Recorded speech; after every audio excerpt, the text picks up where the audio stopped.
Hi, my name is Kristen Kinsevich, and I am a doctoral student at Regent University.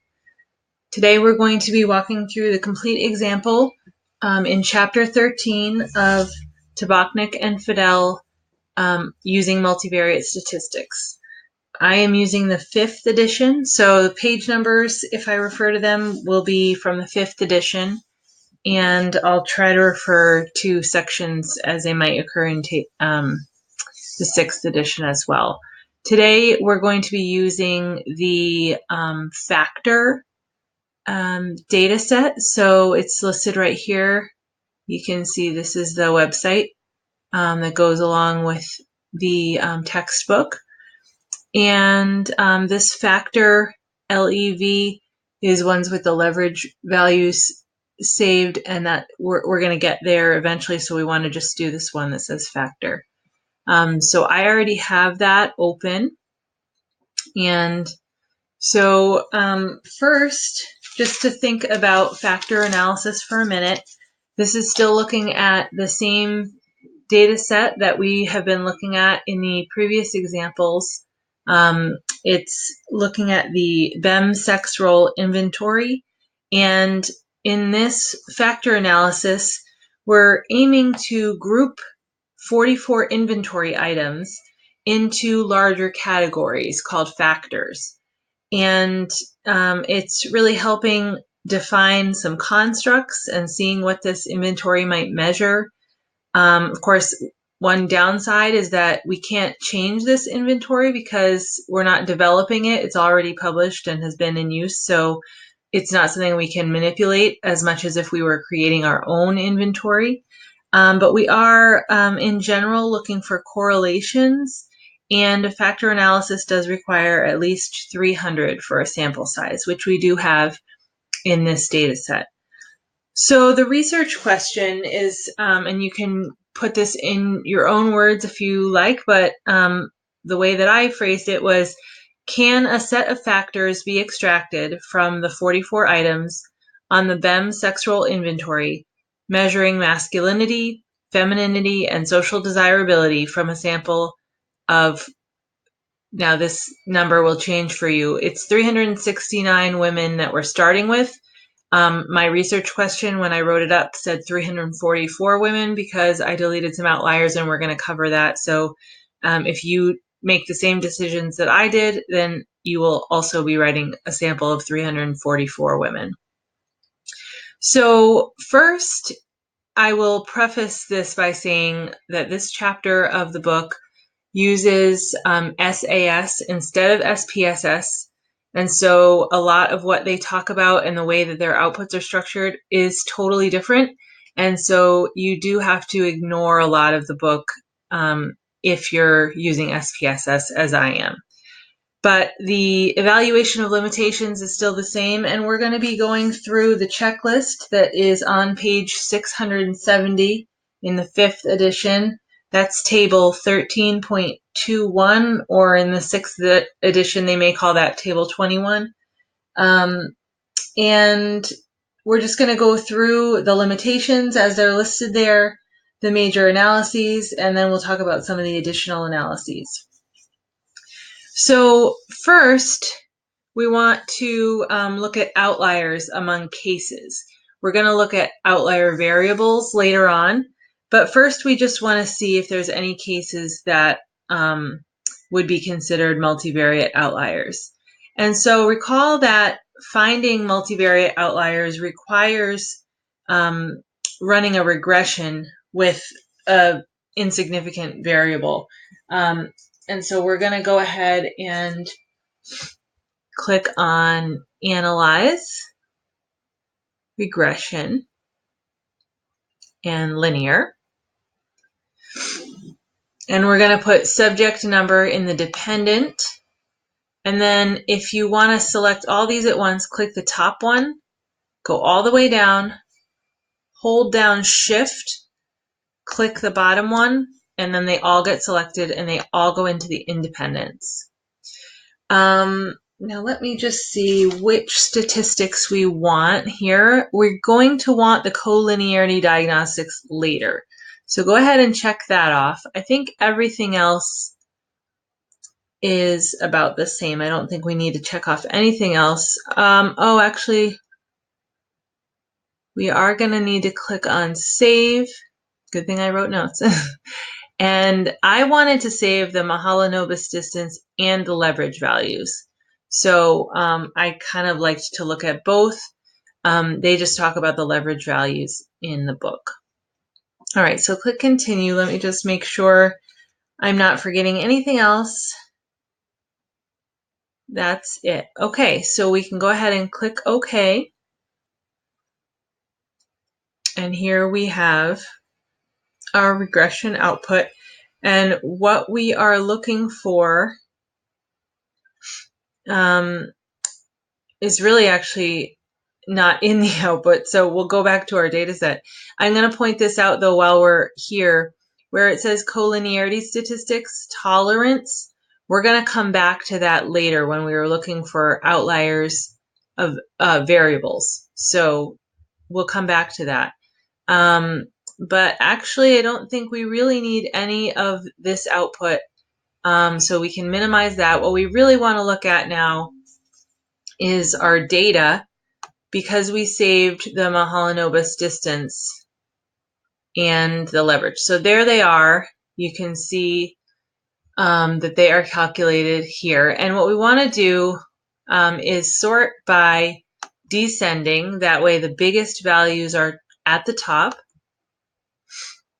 And now what we need to do is, well, click Save, because we just added 2 new variables. So save that. What we need to do is go to our chi-square critical value calculator, and this is on danielsoper.com, and there's 44 degrees of freedom, and we're using 0.001 as they did in the book for the alpha level, and we click calculate, and we get 78.75 rounding, which is what they had in the book as well. And so we'll go back to this. And so our critical Mahalanobis distance value is what we just said, which let me look at it again, 78.75. So anything above 78.75 could be considered an outlier. So here, you see on case 19 right here, there are 19 cases that are above that number. So that's kind of our first indicator, but the leverage statistic is a little bit more accurate. And in order to get that, you have to follow an equation that they have in the book. And what you do is you take that Mahalanobis distance critical value, which was 78.75, divide that by the total number of cases minus 1. So that would be 369 minus 1, or 368. So 78.75 divided by 368 plus 1 over 369.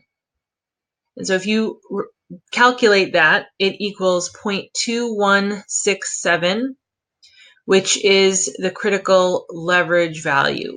And so we're looking for anything above 0.2167, which if we scroll down here, you can see that this is 0.212. So right here is where we have a critical value. Let's scoot on over, and you can see that that is 23 cases.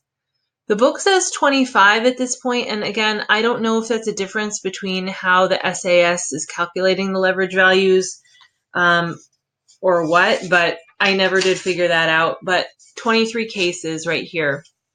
So what we're actually going to do is rerun the regression, but we're going to first take these cases out, but we don't want to delete them yet because we're still trying to decide what to do with the outliers. So what we're going to do is go Data, Select Cases, if the condition is satisfied. Now it's gonna, selecting means it's gonna use those ones. So we actually want the leverage value down here to be less than our critical value, because that's all the ones it's gonna keep. So it was less than 0.2167. That should cross out 23 cases where the value is above that. So let's make sure that that happens. Click OK. Minimize that. And here we have, yep, 23 cases that have been crossed out. So let's save that for a minute and run that regression again. Analyze regression linear. Now, we do still want all our options to be the same, although I'm trying to think, when we look at the collinearity diagnostics, do we need them for the full set? Yeah, so you could just not get the collinearity diagnostics this time. Oh, sorry, because then you'll have two that you're looking at in your output, and that might be confusing. I guess I would look at the first one. That's a question I would have to think about. It might be better to rerun it after we've deleted all the outliers, so we may just do that again, but I'm not sure I did that when I did mine. Either way, right now what we're looking for is kind of a recalculation of leverage values with those cases removed, just to see and recalculate a critical value. So I'm going to click OK. And again, we're just going to look at our data set here. Now we have Mahalanobis assistance 2 and leverage 2. And so here's our new values. And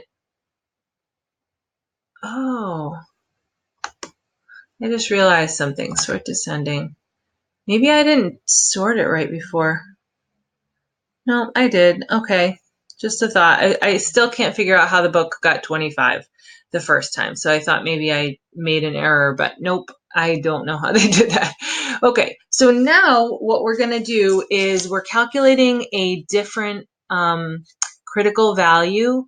And the book on page 653 describes the Lunenborg criterion, which their calculation is 2 open parentheses k over n. That's their formula, close parentheses. And so I honestly don't know what K is, but what I did was I used the book's values around this to calculate for K, and then used K in my own. So in this case, I'm eliminating 23 of the cases, and so the new N right now is 346. And I will just tell you that if you solve for K in their equation, then using their values, K equals 43.9976.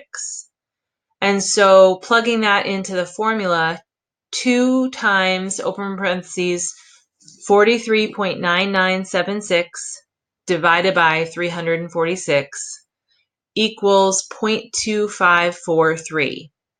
So now in our new assessment, which we're trying to be conservative, we are looking for leverage values that are above 0.2543. And so let's sort the leverage by descending. It's going to shoot all those empty ones down to the bottom. And here we can see which ones are above 0.2543. And right here you see that's the cutoff, that's the threshold right there. There's 3 additional cases that exceed that number. And so I also chose to delete those cases. So when we don't delete yet, because we need them still, but basically we're going to do one more test using a discriminant analysis to determine if we should really delete them. But these 3 cases plus the 23 others is what I did end up deleting, is 26 cases.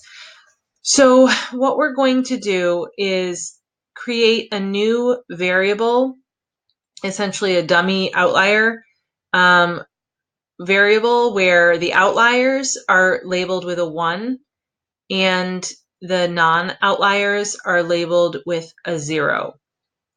So if we go to transform compute variable, and you can put in your target variable. I'll call it dummy variable. Or what did I do? Dummy outlier, that's what I called it before. Dummy outlier.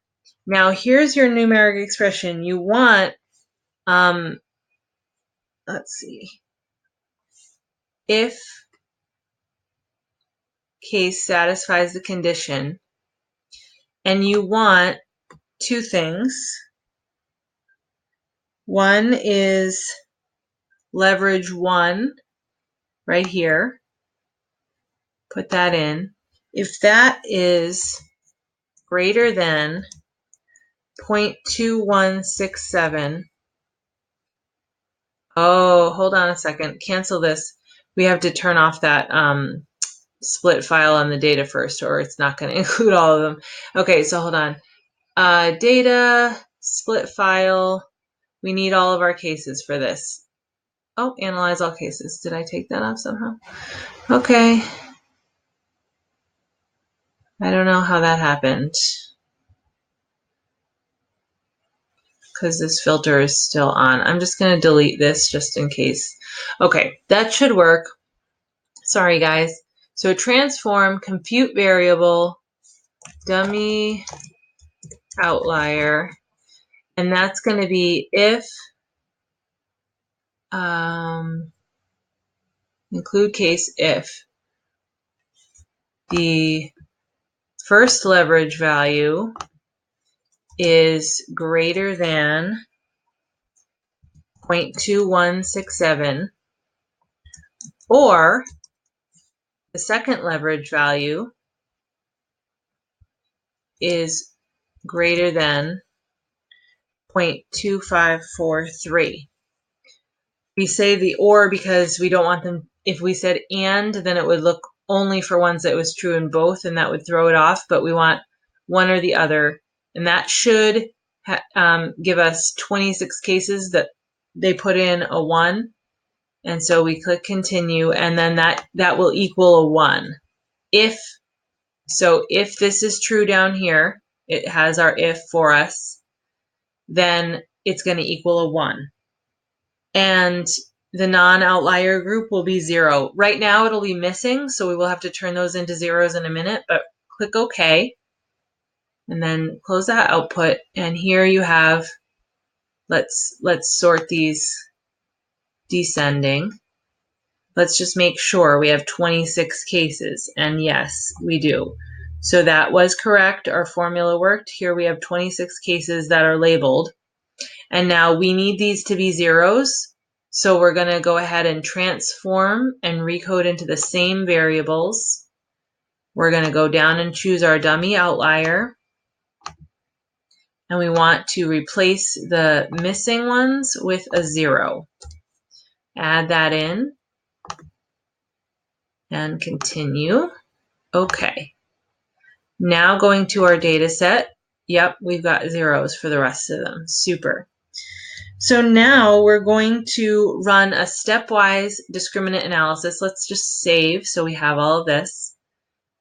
So analyze, classify, discriminant, and the dummy outlier variable is the grouping variable, and the range is obviously 0 or 1. That's what we've got, 2 values. And the independents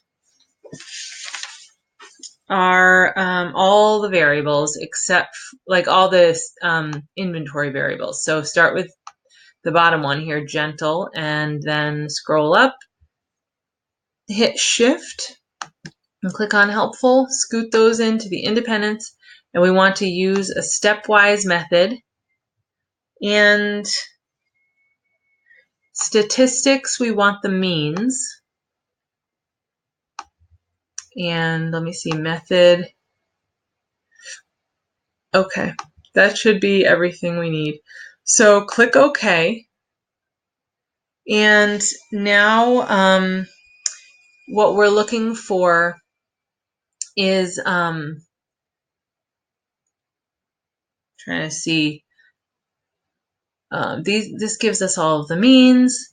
So scroll down on your output, and right here is what we want to look at. This variables entered, removed, and there's all these different steps. And so it shows the order of these. Now, they're all significant here, so I was a little confused at this point, but you can see from this statistic here that 35 and 25 are fairly high values, and they're, they kind of stand out from the rest. And those were the two variables that the book referenced as well, self-reliant and flattery, or flatter, I don't know, flattery, I guess. And so basically what this shows is that there is a significant difference between the two groups. Remember, we're comparing the outliers as a group and the non-outliers as a group, basically to just confirm that they really are different, and that gives us even more credibility to say, yeah, we're going to delete those outliers. So that's what all this is about. And so I also the book didn't mention this, but let me just see here if it says anything down in the rest of this output.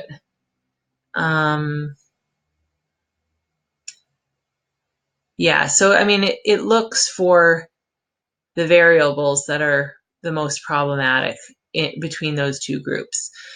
So one thing that I did was I also was just thinking, okay, when you're comparing groups, what do you do? Well, maybe an ANOVA, it compares things. So I just went ahead and did where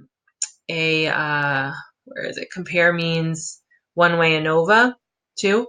And I think I just selected all the variables that are on the inventory.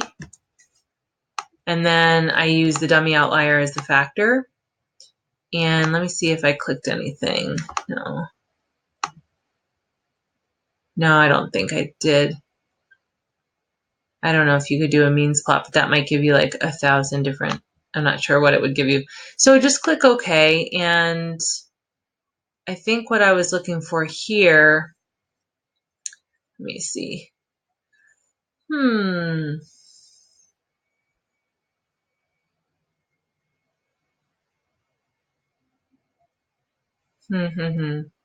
might have checked off something else when I did it last time, but I mean, just look at how many of these are significant, right? It shows that there are significant differences between the groups. So we've got 44 variables here, and we've got 1, 2, 3, 4, 5, 6, 7, 8, 9, 10, 11, 12, 13, 14, 15, 16, 17, 18, 19, 20, 21, 22, 23, 24, 24 variables for which the outliers as a group were different, significantly different at the 0.05 level from the grouped non-outliers. So I don't know if that's a right way to do it, but it made sense in my head, and maybe it makes sense to you, or maybe it doesn't, and you can leave a comment and say, Kristen, you're totally off your rocker here. But as far as I was concerned, it was enough to establish that these two groups are different, and enough variables that I feel comfortable deleting 26 outliers. So by the way, let's save our output, and we'll do factor analysis output. Okay. And let's minimize that. So now we're confident, and we have them grouped here So we can just go ahead and basically select the top 26 cases, and we have the dummy outliers to help confirm that we're doing the right ones. Scroll all the way over and just select the whole thing, and then hit delete. Okay, now before you go on, make sure that you scroll down to the bottom here, and you should have 343 cases. If you don't, then you accidentally deleted too many, and quickly hit undo, or you're going to have to start all over again, because it only undoes, I think, one action. So it doesn't give you a whole lot of room for messing up. So now we have deleted that, and you can explain all of those steps if you like, if you're writing this up as an assignment. Okay, so now the second limitation that we're assessing for is the factorability of R. And really what that means is we have to have at least several correlations above 0.3. Because if you don't, how are you going to really group these characteristics, right? You can see on the screen here, helpful, reliant, defending beliefs, I think that one is, yielding, cheerful. So all of these, if you have 44 completely different things and none of them are correlated with any of them, factor analysis is not your your choice, because what you really want is to group these things into categories. So you're looking for correlations. And so before we run the whole analysis, we can just do a quick little analyze, correlate, bivariate. And Pearson is good because these are continuous. Click on helpful, scroll down to the bottom, gentle there, hit shift and click, scoot them on over. And I don't think we need we don't need the means and standard deviations and all that. What we're really just looking for is correlations. And this says flag because significant correlations. If we went into the syntax, we could actually specify that we want them to be above 0.3, but I'm not going to bother with that right now because this is just a visual check. So go ahead and click OK. And here we've got correlations, and see how the two dots kind of signify some that are flagged, but that still, we're looking for above 0.3, so our standard is a little higher. Now you can take some time and take a look at this chart and make sure you're looking at the line that says Pearson correlation. You're not looking at the significance, and you'll notice that N is different in certain places, and that's because I skipped a step and we need to do missing data next. So hold on, because we'll do that in a second. We might as well look at this right now. So basically, that's funny that I missed that. Okay. So yeah, basically you can look at this to your heart's content, but here's a good example where independent and self-reliant are correlated above 0.3. I counted like 20 before I gave up counting and just decided, yep, we have enough. So there's enough correlations in here that are above 0.3 that we are good to choose factor analysis. So yeah, I forgot after we deleted the outlier cases, which is important to do first, that you then assess for missing data. And so a helpful way to do this is to go to Analyze, Missing Value Analysis. And I really thought I wrote that down in my notes here. And so let me see if I can find that. Oh, just a note that I skipped over that says then replace missing data. Okay. So, okay. We want all of these variables here, again, just the ones, the 44, and we want this here, shift, over, over. And we want to determine kind of if these are random or whatever. So we want,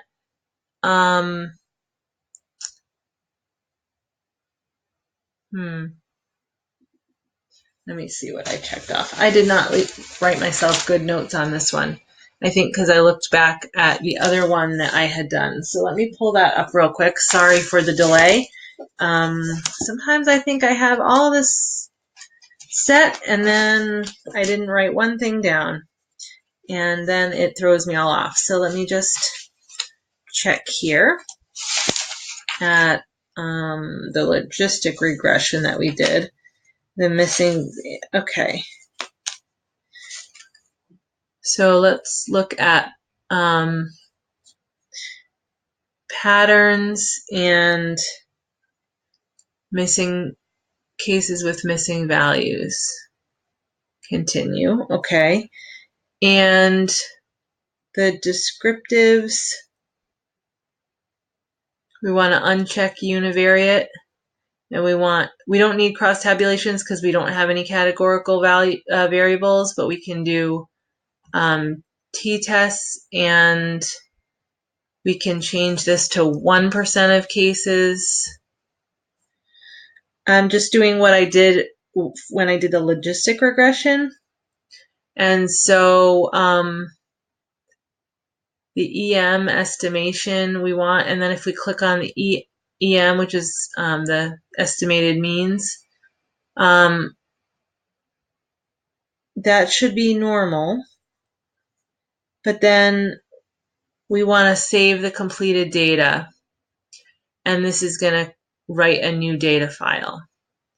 And so the file here, we'll call it factor analysis with removed outliers and replaced.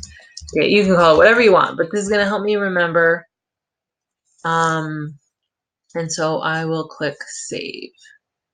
Okay, and so we're going to continue, and basically it's the new data file is going to have any missing variables replaced with the estimated means, but it will show us where it is, so we can either use this one or the other one and make our decision either way. So click OK, and here we can see where the missing values lie. It looks like there's 2 that are missing the most, and this is showing kind of where it falls. And so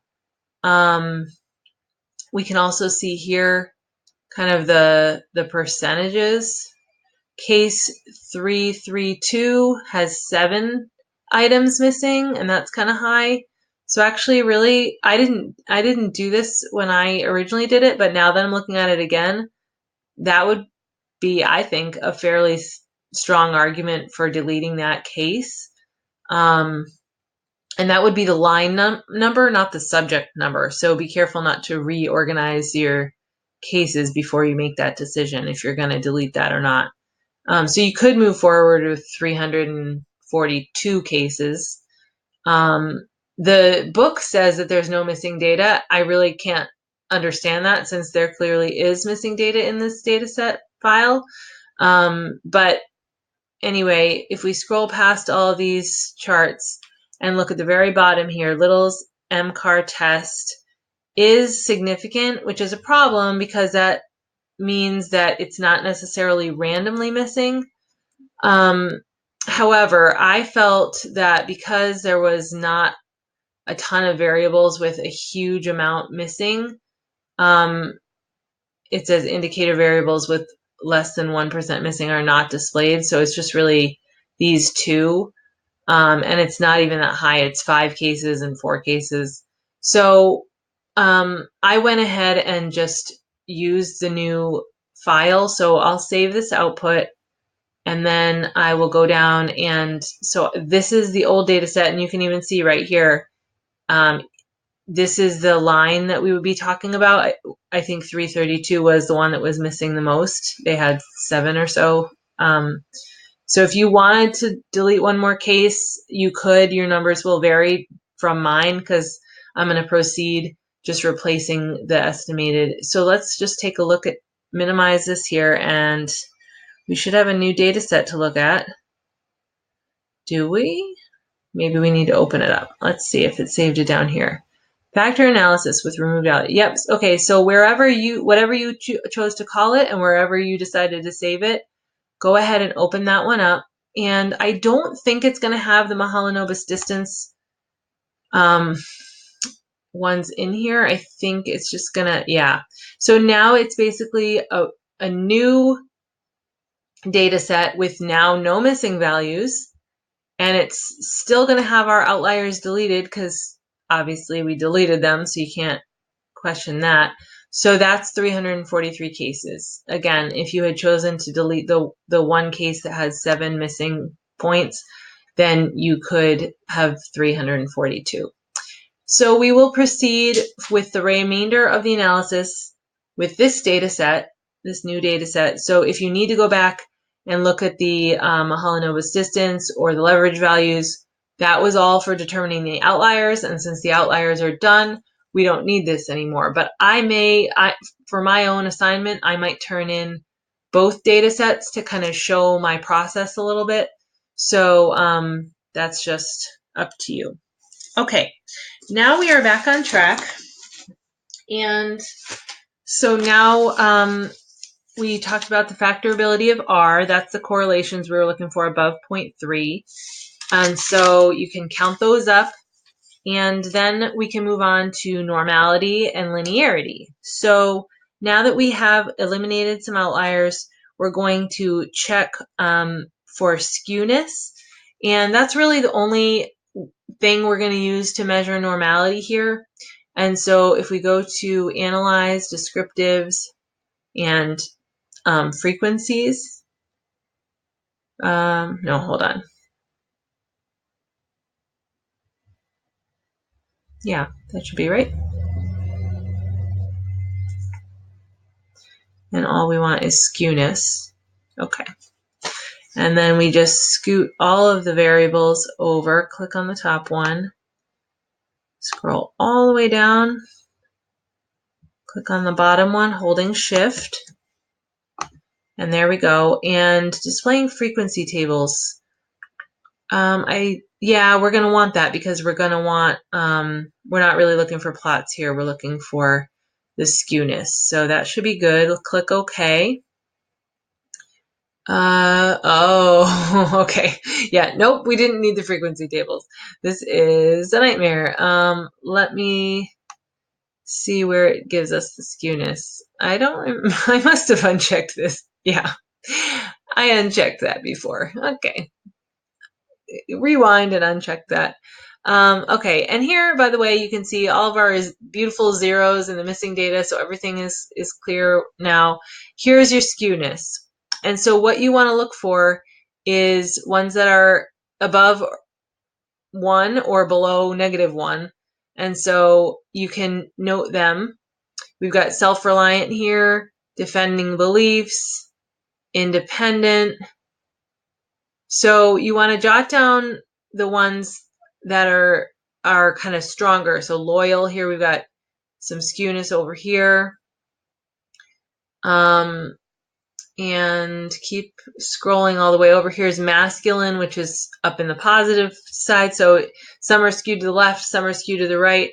And so what we're going to do is really assess the ones that are the most different. So I will tell you that I used 3 of the lowest. So loyal is the lowest. It's -1.788. And that should be, where was loyal again? Let me check that number because I don't remember how, but something was different when I was doing it. Oh, okay, that is right. Okay. Yeah, so -1.788 is the lowest. And then love for children is -1.651. So you can look for that somewhere over here. There's so many variables. It's a little bit cumbersome to dig through all of this output. It really took me a while to just get my bearings, to be honest with you. Wherever love for children is, here we go, love children. So you can see that one there is -1.651. And then independent is -1.402. Then on the positive side, masculine was +1.743, and childlike right here is 1.009. So if you want, what we need to do is to test for linearity. So basically, you count how many variables have skewness either above 1 or below -1, which I will tell you there are 11. So essentially, it's not great, but we also have a situation where we cannot change the variables or transform the data in any way because this is already a published inventory. And so if you were making your own assessment tool or something, then you might want to transform some of the data, do a log or something like that. But because we can't do that, we have to just kind of accept it. Although the good news is there's not any that are like so egregiously high that we couldn't continue. I don't know what value that would be, but certainly, beyond 2 or, really high would be a problem. So we're going to proceed, and that's where we're looking for linearity. So it would be a lot of combinations to look for every single one. You saw with the correlation matrix. I mean, imagine if you did that many scatter plots. That would be crazy. So we're not going to do that. We'll minimize our output here again and go to graphs, legacy dialogues, and scatter dot. And what we want is a matrix scatter of the ones that are the most negative or the highest positive.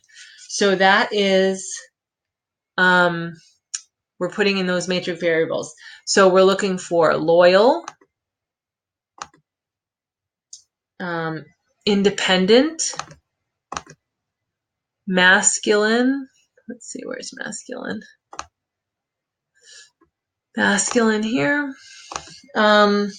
Childlike. That's down towards the bottom. And then love for children. Oops, sorry. Okay, so that's it. We just want those 5 because ultimately we're not even really looking at all 5 of the combinations. What we're really looking for is the positive versus the negative.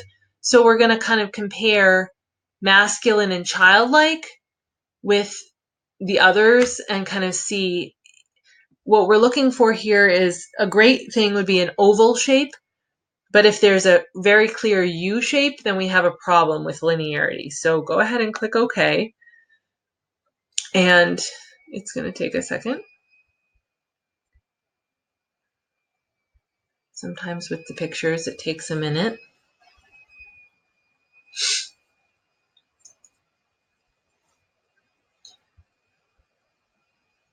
Okay, taking some time here. Sorry guys, just this is a moment to, sip some tea, relax. It's okay. Wonder what has happened to our beautiful graph. Maybe we should close one of our data sets. That was our original one, so let's close it. We're not using it anymore. Maybe that will help us. Oh, graph, where are you? Come on.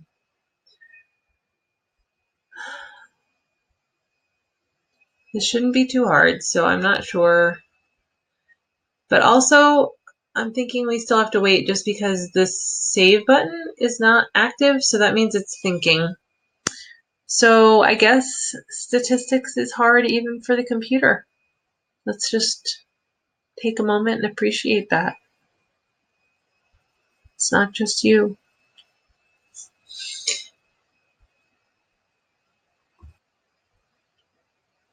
Okay, guys, I literally had to pause the video. That took so long. I don't know if yours took that long, but wow, that was crazy.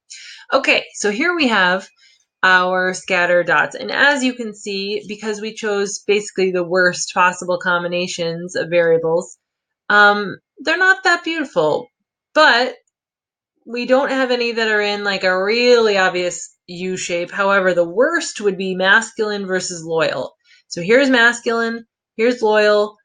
Oh, that looks a lot like a U, but you know what? The book says it's okay. And so it's not a perfect U. I mean, they use words like it's not true non-linearity or whatever. So it all depends on how you want to interpret it. If it were me, I would say, maybe we should rethink this. But again, we're not in a position to rethink these variables.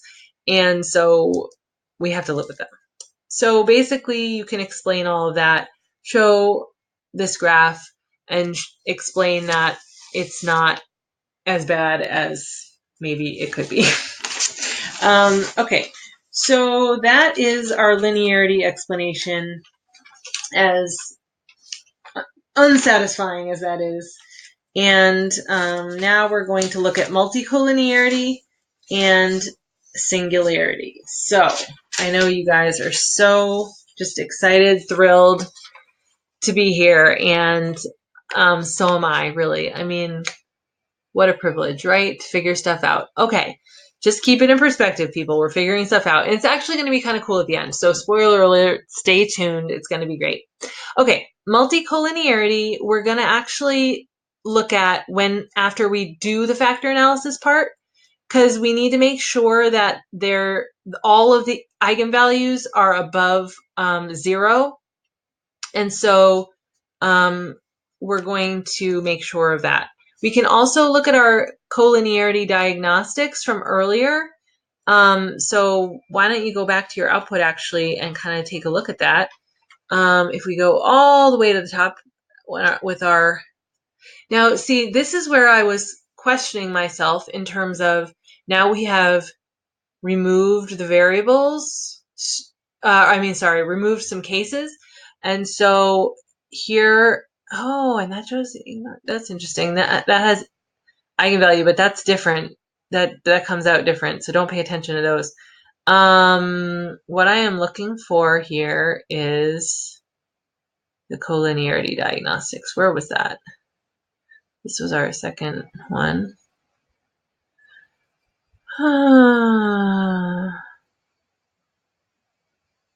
Did we not check off collinearity? I know we talked about it. Where did it go?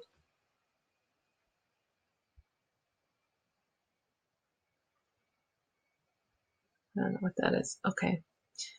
Oh yeah. Hello, here it is. Okay.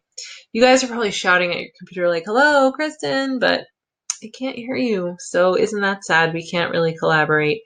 All right. So here, the collinearity statistics, basically, the book talks about the squared multiple correlation not being too close to 1.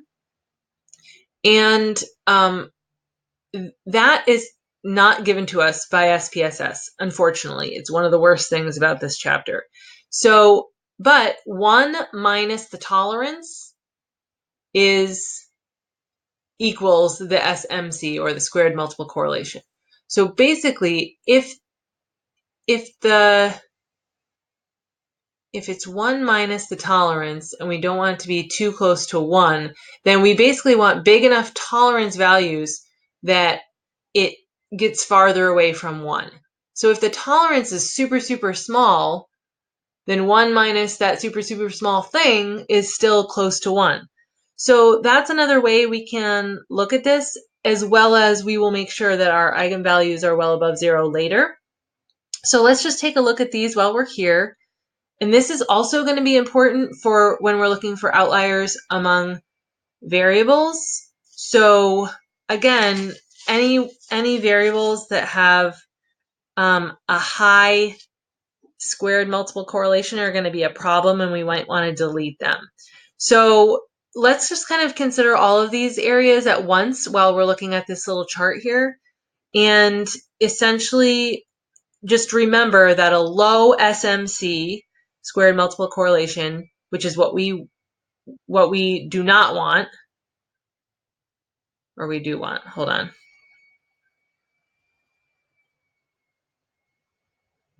We want, I wrote down low SMC equals high tolerance equals bad. So, but that's for the outliers among variables.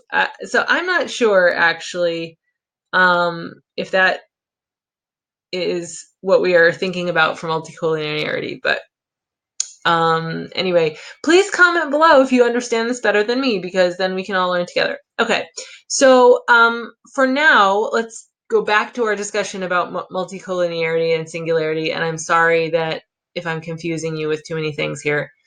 Basically, let's look at this for any low values of tolerance. Right now, that's what we're looking for, and it looks like they're all pretty good. Now, if we look for high tolerance, which will be the outliers piece, that what I found was that this one right here, use of foul language, is 0.891, which creates a very low SMC because it's 1 minus 0.891. So that one was the most extreme case when you do look at the outliers among variables. It just shows they kind of don't fit anywhere. You can also, after we do the main analysis, see how that one, if it fits with any factors, but spoiler alert, it doesn't. So that one that particular variable has quite a few problems as we'll go along here. And so we could argue for that one being an outlier among variables, but essentially we don't really delete. I mean, I don't know, you could, but the concept of deleting a variable is really, you have to think of it on a broader level, not just like, oh, hit delete in the data set, but thinking about your research and thinking about if you're developing a survey or inventory of some kind, what you're really doing is deleting that item from your survey and then doing the survey again and seeing if that helps. The other thing that you could do, if you had some that were kind of on the line, that you wanted to just construct a little bit better, you could add some items to your survey or inventory that would help kind of boost what you mean there. So you want to be thinking about this in terms of the actual broader aspect of what this is for. I think sometimes it's easy to get kind of lost in the weeds on the numbers and trying to figure out what the heck like SMC is and where it is on the output. And you forget, imagine yourself as a researcher and you have a tool that you're really trying to develop, then this would be a lot easier than, just following along in a textbook on some antiquated thing that's measuring masculinity or whatever the heck that means nowadays, right? So you've got some of that you got to think about. Now, the thing about singularity, going back to that, is that the large number of correlations that we have in our correlation matrix from before, that's a good sign for singularity.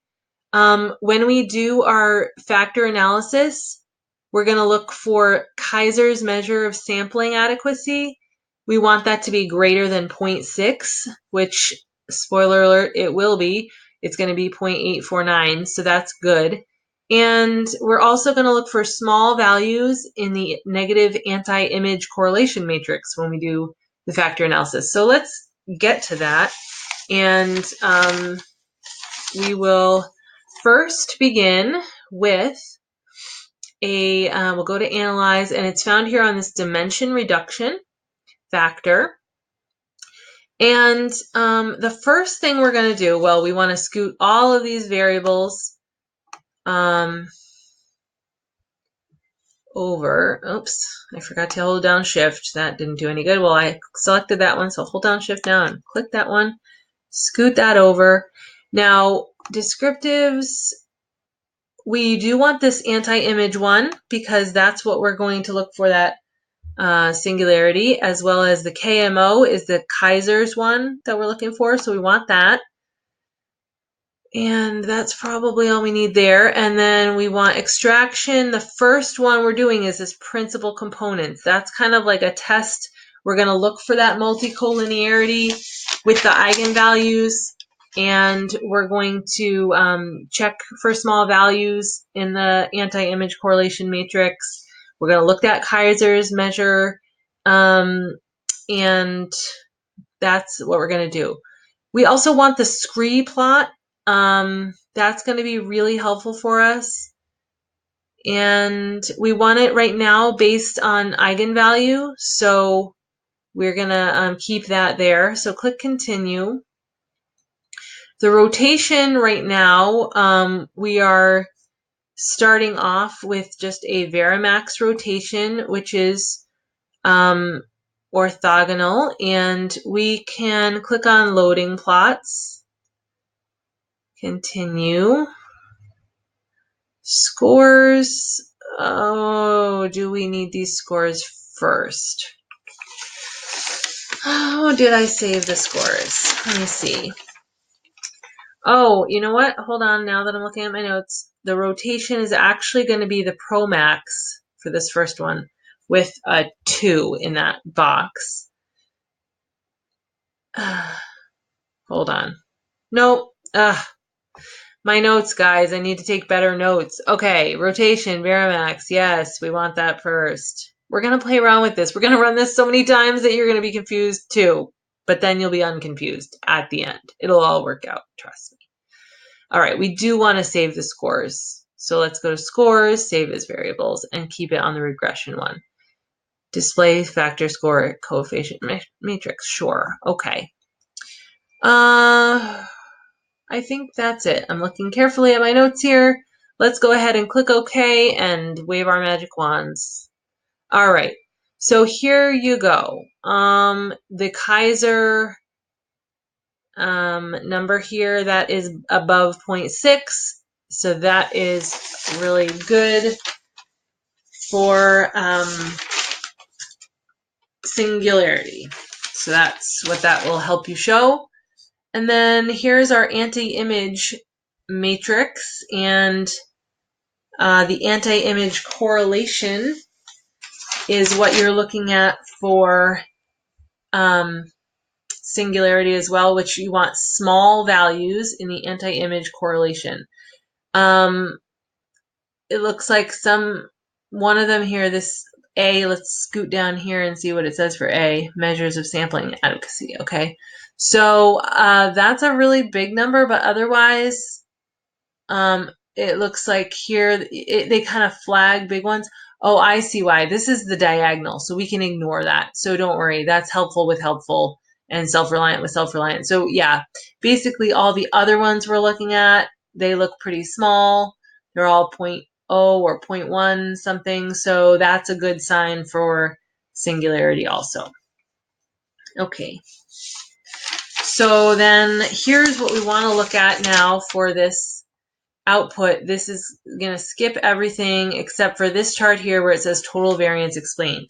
Now, this is in the main analysis section.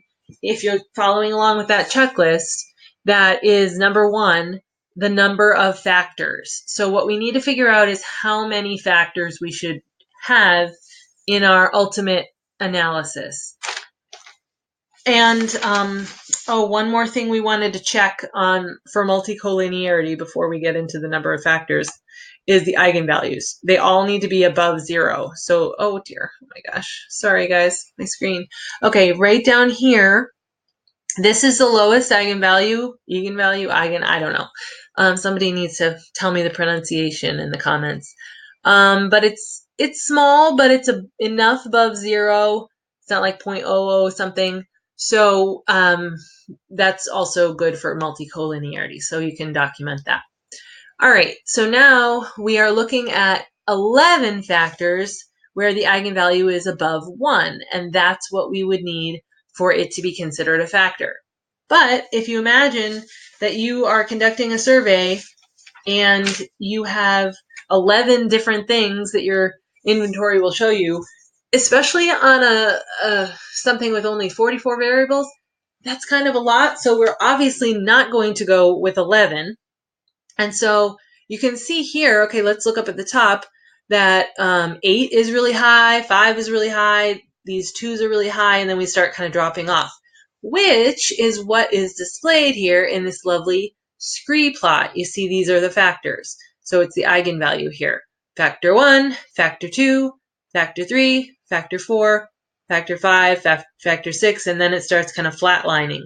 So as the book will describe, looks like between 4 and 6 is about right. Somewhere between 4 and 6 factors will be our most accurate. And so that's what we're going to play around with now.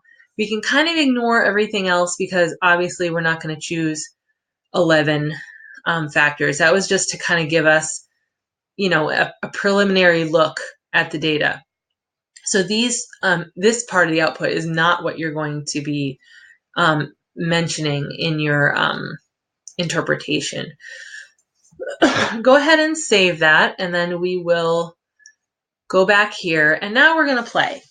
So think of this as fun, and now what we're going to do is go to Analyze and Dimension Reduction Factor again, but this time the extraction, what we're going to do is this one called Principal Axis Factoring, which again, the book calls principal factoring, and I was a little confused because I wanted to make sure it was the same thing, and so it is. And we already have seen the scree plot now, so we probably don't really need that anymore. We know what that's going to look like. And what we want is a fixed number of factors. Let's start with 6. We'll just go down 6, 5, 4. And we're also going to be asking ourselves about the rotation. So there's a couple options for rotation. And what that basically means, the rotation, as best I understand it, is that you're first taking the correlations of all of the variables to see what most highly correlates and kind of multiple correlations.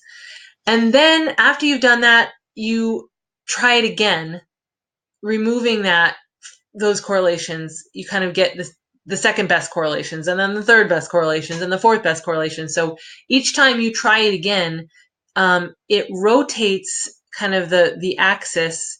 And so there's some pictures that kind of show that. And you have to, I think, understand it three-dimensionally, which is hard, even though in the output it does give you a little three-dimensional plot. If you check that off, it is a little bit hard to understand. I think I only barely get it, but it helped me to think about it as like, the first best correlations and then the second best and third best. So click continue after you've clicked that 6, and then our rotation right now, we're going to keep doing Varimax while we figure out how many factors we want. And then once we decide on the factors, then we can play around with the rotation. So I know, don't be too disappointed. I'm making you wait on rotation. We all need that. Options, no. Okay, descriptives. Yeah, we don't need any of that. Okay. We don't need the anti-image anymore, so we can get rid of that. Just to give us one less thing to look at. Okay, so here we go. We are trying now with 6 factors. We're going to see what that does. Click OK. And here we are. And here are the eigenvalues, which these do not change. And I was confused because the book kept saying, look, your eigenvalues are different. And I was like, mine aren't. So I don't really understand if I'm doing something wrong or if it's just, again, a difference in the SPSS versus SAS. But what does kind of change is, yeah, these change. The square root of sums loadings and the rotation sums of squared loadings. So that's what we're going to actually pay attention to. The eigenvalues for SPSS should look the same for every single trial that we do. But really, what we're going to look for here is the rotated factor matrix. This is, let me see. Yep. Factor, okay, hold on. Transformation. I just want to make sure. See, this is the three-dimensional thing. That's kind of cool, but it looks two-dimensional, right, on a computer screen, so we don't get the full effect of what it looks like. So we have to enter the matrix to understand it. Okay, so let me see here. What we do want, oh, that went all the way up. We want, no, those are the communalities. Okay. We do want this factor matrix. I think the rotated factor matrix, yes. These are what they refer to as the factor loadings. And the book uses a value of 0.45, which is considered good for a factor loading, which means how significant that particular variable is. So let's say for factor 1, which we haven't defined yet. We will talk about what the factors are shortly. First, we have to figure out how many we're going to count. So here we've got 0.593. So for factor 1, self-reliant is one of the higher ones. We go down here, independent, 0.64. And let's see. So we've got self-reliant, independent. Here's another one here, self-sufficient, willing to take a stand. So you could count them up, but basically any ones that are individualistic here. Okay, so any above 0.45, you could make a little list of them. But right now what we want to look at is, we would expect factor 1 to have a handful at least of values above 0.45. Otherwise, we don't have enough correlations to make this work.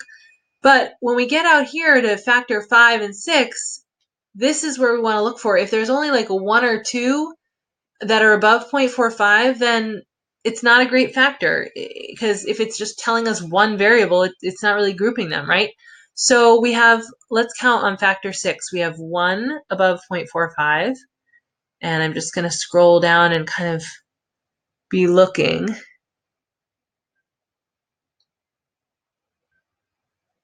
And negatives, by the way, are lower, so those wouldn't count. So that's 2. Happy is another one. So we have 2 on that. We have 2 here on factor 5. 3,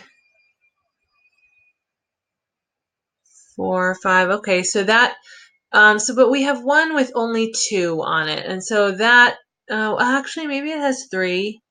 Yes, I might have counted wrong. So that's our first attempt. Now let's try it with only 5 factors and see if that improves anything. Analyze, dimension reduction factor. Everything is the same except in the extraction. We're changing that number to 5. And continue. Here we go again.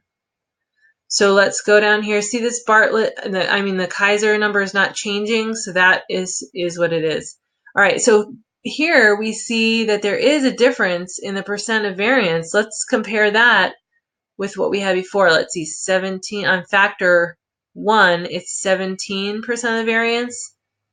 And up on our other 6-factor one, oh, that is the same. Trying to think of, I don't understand why they kept saying that the eigenvalues were different. So I thought maybe that was my clue, but no, it isn't. So it does look like some of these differences, some of these are different. I really disliked this assignment for the output and how complicated they are to kind of like go through, because you've got 44 of everything in every chart. So let's go down and look at just the rotated factor matrix and see, all right, just on factor 5 here, let's see how many variables are above 0.4. Sorry, 0.45 we're looking for. Looks like just 2 here. So again, we've got a factor with just 2 on it, unless I missed one.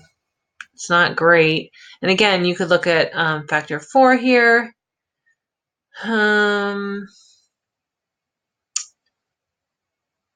There's 1.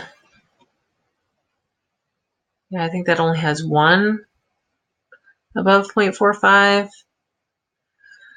So that, maybe it's 2 right there. But still, that's a couple with only 2 on it. And we really want to avoid any that have like just 1 or 2. So let's try it with 4 and see if that improves things a little bit. So one more time. And we are going, it's saving the factor scores every time, by the way. So we don't have to do that.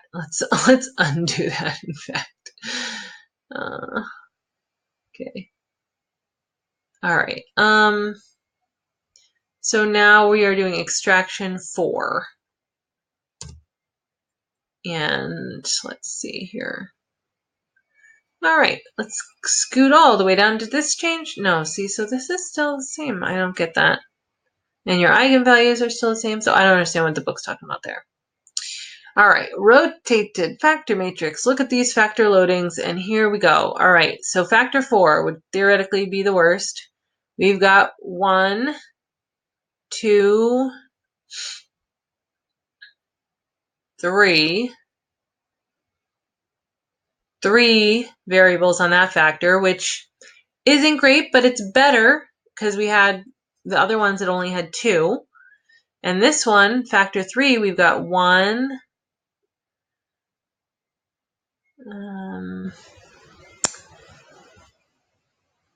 2, 3, oops, 2, 3. There's more than that. It's hard to scroll and look at the same time, but I'll spoiler alert here. When we look at the nature of the factors, I wrote it down. So there are actually 5 that are above 0.45 on this, and it should be gentle, tender. Let's see, where was gentle? Gentle, tender, happy, warm, and cheerful. And so that's pretty good. We've got 5 on that one, 3 on the next one. And I'll just tell you also that there's 6 on factor 2 and there's 12 on factor 1. So this is where we would kind of just show this and describe that if you were writing this up, explaining what you did. You would just kind of say, with 6 factors, there was at least 1 or 2 factors that only had 1 or 2 variables, and also same with extracting 5. 4, now our lowest number is 3 variables for that factor. So that is kind of our answer, that we want 4 factors. And really, if we go back and look at the eigenvalues, we will see that 4 factors here is eigenvalues above 2. And that's, a good cutoff because there's a kind of big jump here between 4 and 5. So that's kind of our decision to figure that that's the best fit for the data. So now we have to figure out, okay, what are the factors? Because what we're trying to do is group the variables into some kind of category. It's really like creating a construct.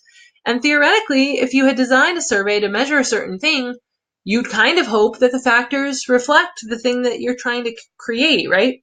So you'll have to look through the rotated factor matrix for all the factor loadings, but I have it written down here. And so basically, factor 1, the variables are independent, assertive, strong personality, forceful, leadership ability, willing to take risks, make decisions easily, dominant, willing to take a stand, act as a leader, competitive, and ambitious.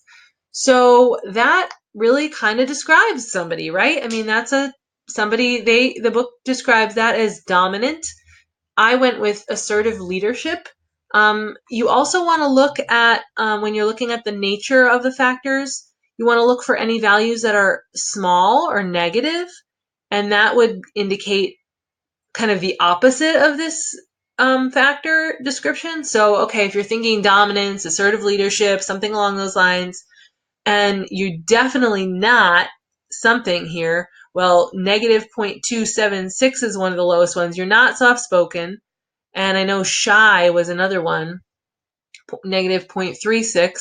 You're not shy. So when you think about what to name this factor, you want to kind of consider some theoretical basis for that and say, okay, if you're all these things that are above 0.45, and then you're not these things that are like negative down here, then what are you, right? And so that's how you begin to determine the nature of the factor. And so you would really want to probably make a chart that shows the factor loadings. And what I did make a chart, and I put them similar to how the book had it. Put the strongest one at the top, and then kind of work your way down. And so that's what I did. And so for the second factor, the ones that are above 0.45 are sympathy, sensitive, understanding, compassionate, eager to soothe hurt feelings, and gentle. And so if you think about that, and let's look at some of the negative ones. There's a negative 0.1 there, athletic, but let's see if there's any lower than that. Negative 0.189, masculine. So, okay, what would it mean to be, sensitive and understanding? I think they phrased, the book called it empathy. I think I called it compassion. So factor 3, the ones that are above 0.45 are gentle. And I wonder, let me look down. They had warm also, but oh yeah, I did have warm. Okay. Where did they, oh, they had warm showing up on factor 2. Let me see. Warm. Okay. So I missed that one. So notice that warm is on 2. Is gentle on 2? Did I? Okay. Yeah, gentle is on 2 also.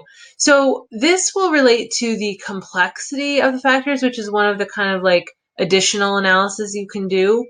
And what that basically means is if there's any variables that are above 0.45 on 2, then it's complex, which means it's measuring too big of a thing. And so a couple different factors are picking it up, essentially. So you're gentle over here and you're gentle here. Well, how do you distinguish between that? It's not really great. So I need to add that into my write-up because they had just warm and independent, and I had gentle and independent, but it's actually gentle, warm, and independent up here is 0.475 over here and 0.501 over here. So those are the complex variables. And so I'm going to have to update my chart a little bit. That's one of the things, like I said, that's been very hard is going through this whole entire chart of numbers and making sure you pick out all the right ones. I wish I could like print it out and highlight, but I didn't do that, and I don't have my printer working right now. So sadly, I can't do that. But so in that case, there are 7 on the second factor because I left out warm. So add that one in. So yeah, factor 3 is gentle, tender, warm, happy, and cheerful. And if I'm missing any others, comment in the comments. And then the fourth factor, there should just be 3, which we had found before, which was self-reliant, independent, and self-sufficient. So factor 3, if you're thinking about what does it mean to be gentle, warm, tender, happy, cheerful, and then some of the negative ones, I think moody was like the most negative. Let me see, where's moody? Yeah, negative 0.389. So you're not moody. You're just kind of a happy-go-lucky kind of person, I guess. You're it's the nature of what they're describing, right? So what would you call that? I think I put cheerful nature. I forget what the book called that one. And then the last one here, the 3, self-reliant, independent, and self-sufficient. Let's see what the opposite is.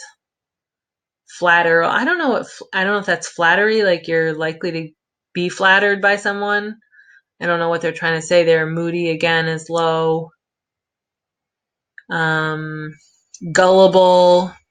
So you're kind of an independent thinker, right? If you're self-reliant, independent, you're not very gullible, self-sufficient. So what would you call that? I think I called it independence or independent thinker or something like that. So so yeah, basically when you describe the nature of the factors, you list out all these, you list out the factor loadings, and make it a nice APA table or whatever, and give it a name and talk about why you gave it that name. So that would be great to do for explaining the nature of the factors. And then the rotation, this is where we need to decide between oblique and orthogonal. And so basically with oblique, it essentially forces some correlations on the factors themselves. And so it's good to use if you have high correlations between the factors already. And it's not great to use if you're not showing high correlations. So if you run it and the correlations aren't that great, then that's kind of the indication that you probably don't want to use it. So we already, if we go back to our output for one more second, what we did here, here's the factor score covariance matrix. We don't have a correlation matrix. I think because this one is the Varimax or orthogonal one. And so here you can see there's not particularly strong correlations other than obviously 1-to-1, that's correlated with itself. But other than that, nothing is particularly striking. And we can use that to compare when we talk about which rotation to actually report on.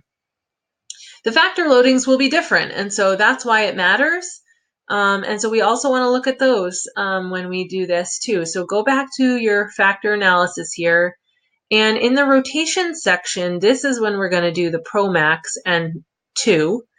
And we're going to hit continue and go ahead and just pull that up. Now, these numbers don't change. That's all still the same. And so what we are looking at here, these numbers look still the same. The eigenvalues are still the same. So the rotation really just changes the factor loadings and the correlation, because it basically forces correlations between the factors. And so let's look here at what the correlations are in the factor correlation matrix. And you can see here, there's not any real striking correlations. The biggest one is between factors 3 and 2. And so, and actually I messed that up when I first did it. So now I'm realizing I'm going to have to go back and fix that in my assignment. But that agrees with what the book says. They have a slightly different number, again, because some of their calculations are different. They deleted a different number of outliers and whatever, so that's okay.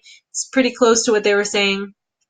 But it's not the biggest correlation. What you want to look at is the scatter plot of factors 2 and 3. And so we can do that in a minute. And in fact, our factor score, we should have saved those factor scores. What I was comparing here when I did my assignment was the covariance matrices for both, because that kind of shows, I felt like 3 and 1, was higher there, but let's see, yeah, 3 and 2, yeah. So I don't understand that fully, but if we look just here at the correlation matrix and say, okay, does it give us some good proof that there's really correlations between our factors here, and so that's why we should use that oblique factoring or oblique rotation? Not really, but we're gonna have to run it again and save those factor scores. So unfortunately I had unchecked that before. So let's go back to dimension reduction factor, and we're going to do everything the same. We're just going to save as variables this time so that we have them. That way we can do the scatter plots. That's what we need them for. So click OK again. Your output's going to be the same, except you just have new variables in your data set here. So now we can go to graphs, legacy dialog, scatter dot, and we can do a simple scatter. And we are going to go down here all the way. The very bottom ones are going to be the last 4 here. And we're going to want to plot 2 by 3. So you see that says score 2, score 3. That's all we need to do. Click OK. And here we have our scatter plot, which is a pretty nice oval shape. It's okay. But I think ultimately they decided that it wasn't really worth it to do the oblique because it's not perfectly correlated and it's not strong enough. And this is the most strong one that there is. So I think that's kind of how you would show that. Maybe you could argue for, okay, yeah, the oval is here, but look at all these ones kind of way out here. it's not the most strong case for highly correlated factors that would benefit from an oblique rotation. So that is why we chose to, we will analyze what we already did. We don't have to run it again. It's already in our output. The it's going to be a mess in our output because we have to find it. So you can always, sometimes I run it again anyway because it's easier to find it finally, but ultimately it's in here and you can scroll up and look for, it will show you, you wanted the principal axis factoring with the Varimax. So if you have that, then you're looking at the right thing. Okay, so we've already talked about the nature of the factors, and when we were doing that, we were looking at, oh, that's the other thing we can look at. Okay, so in the one, let's look at the factor loadings, which is not the factor score code. It's the rotated factor matrix. Oh, do you not get that? Where did I have that?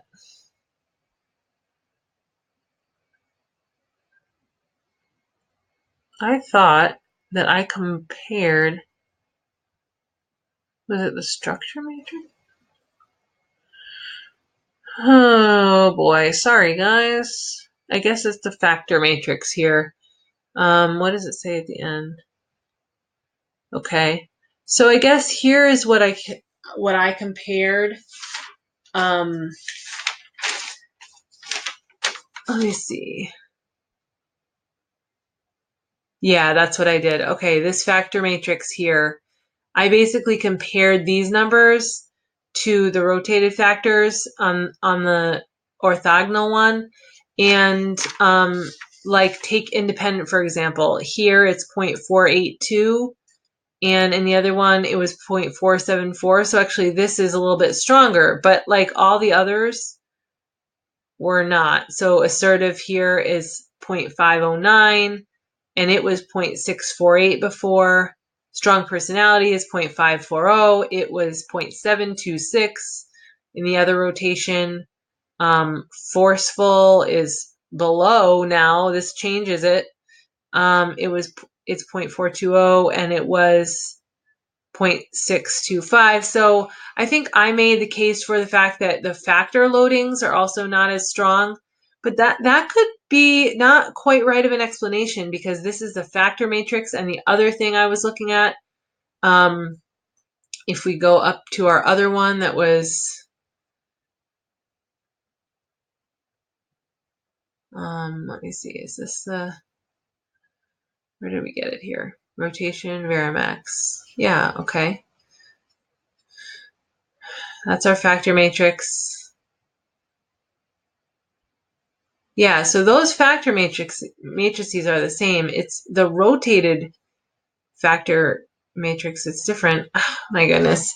These outputs are so difficult to find anything in. I really find it difficult. Where was that?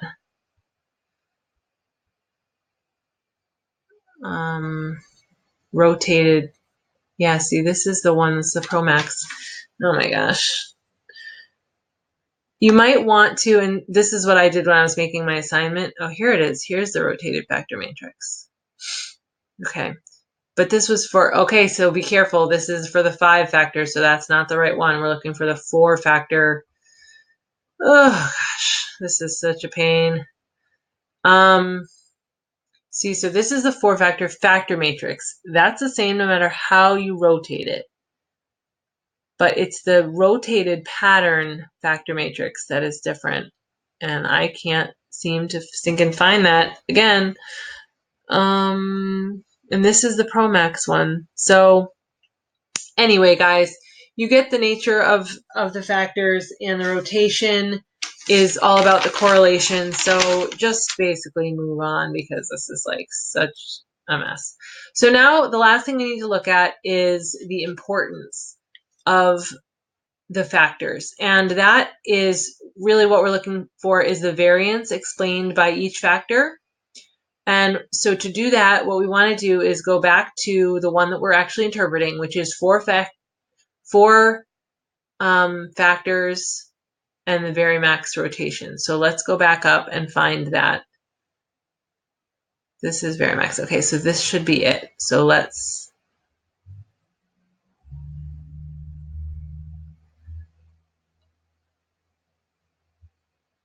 Here we go.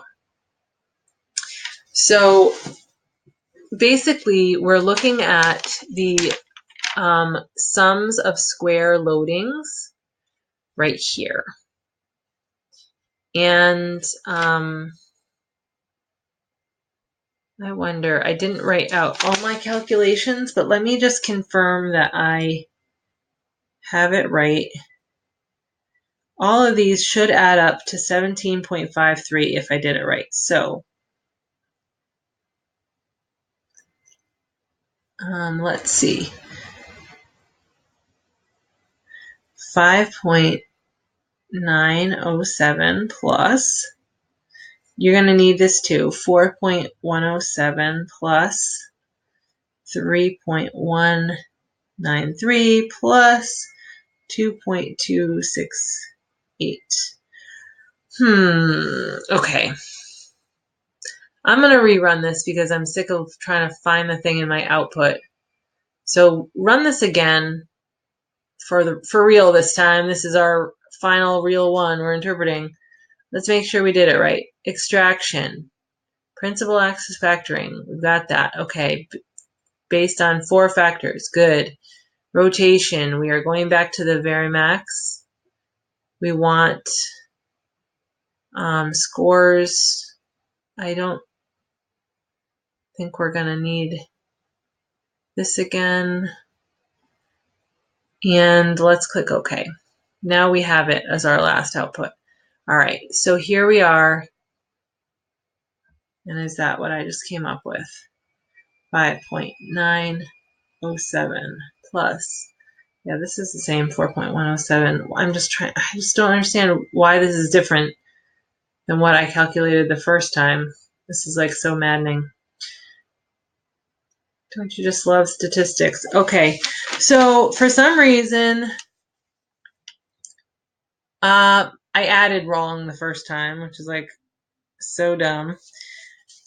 So when you're looking at the importance, you want the percent of variance explained by each factor, which is the sums of square loadings divided by the number of variables, which is 44. So I made a handy dandy chart, which actually, you know what? Let me look at my chart because this will tell me where I got my numbers from.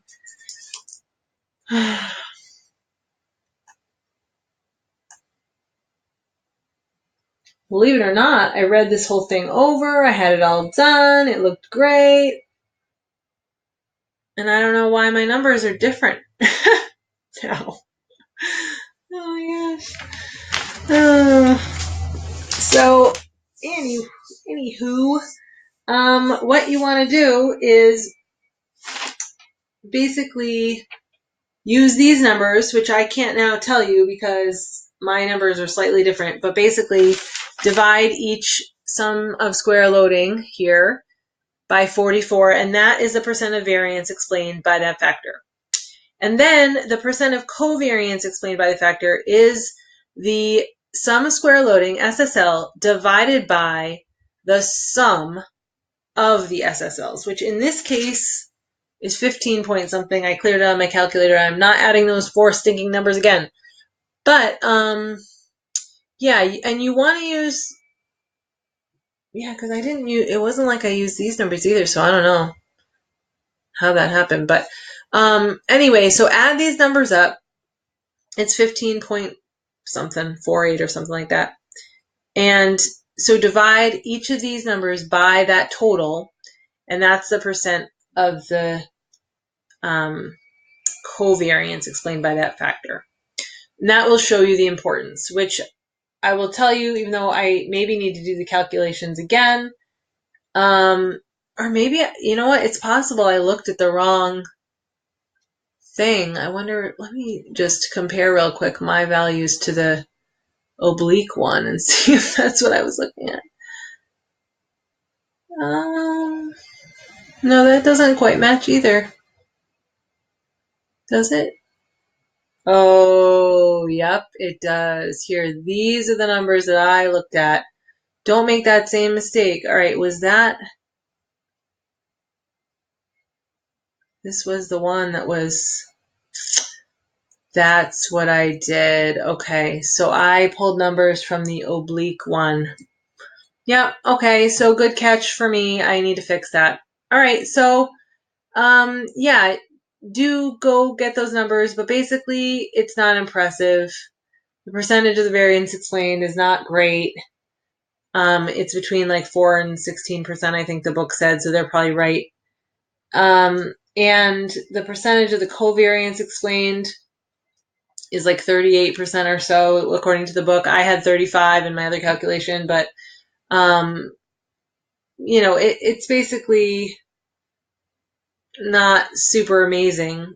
The book seemed okay with factor one's covariance explained as an important thing, but that's it. So that's how you would write that up and make a little table, APA table for that. And that's it for the main analysis. So now we're just talking about a couple extra things. And in the book, it talks about internal consistency of factors. Ignore every single other thing the book says about it, because their way of finding it is totally different than an SPSS. So I have a different book, it's called SPSS for Psychologists, that talks about how to find internal consistency in SPSS. So we are going to do that. So you're going to look for analyze, scale, reliability analysis, and we want to choose all 44 of our inventory items. Shift click, there we go. And it's set to alpha. The statistics we want the scale if item deleted, and we want inter-item correlations. And that's all we need. Click OK. And so what that means, I think if we go down here, this item total statistics is the one that is shows us what we need. Here's the squared multiple correlation, which maybe that's a way to get it from the other thing. I don't know if that works as opposed to the tolerance, but you see this one is the lowest here. So basically for the reliability, or the, what's it called, internal consistency of factors, higher SMCs indicate well-defined factors. So this is our lowest one, use of foul language, which I think is, you know, another reason that you might want to delete that if you were making this inventory over again. But let's look at all the other values, and nothing else looks particularly low. You got a couple 0.2 something, but you know, otherwise it seems to look okay. So that's your evidence right there that there's some internal consistency, and you would just paste that output in to show that you found that. So that would be a good sign.